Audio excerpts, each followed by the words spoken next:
Jai Shri Ram. The body indeed is the first means to attain any goal. Nothing can be achieved if your body is weak and sick and feeble. So, the right kind of sattvic food gives strength. And remember, a feeble body enfeebles the mind also. Psychosomatic diseases are also possible.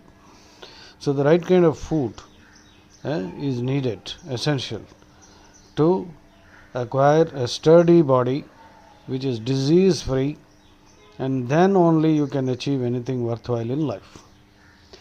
Shariramadhyam khalu dharma sadhanam dehe saroge cha nacha artha siddhi arugnatam dardhyam apiha labdhum sadaushadham kaya patutva sadhakam.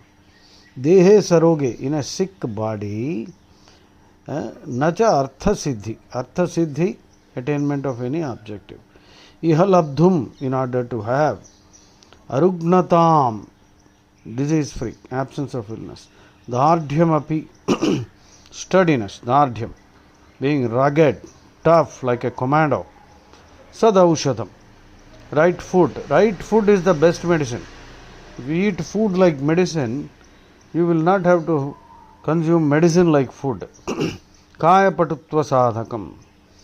This is the means to acquire a strong body. So the body is so important. So the right kind of food, right attitude, absolutely essential. Otherwise, without... And remember, Krishna says that your real house, your real home is your own body. So keep it strong. Don't put trash into the body. Don't feed yourself trash, junk food, ultra processed food that will result in not only mental, psychological disintegration and dysfunctionalities, it will also prevent you from achieving any goal in life. Shariramadhyam khalu dharma sadhanam dehe saroge cha nacha artha siddhi arugnatam dardhyam apiha labdhum sadaushadham kaya patutva sadhakam.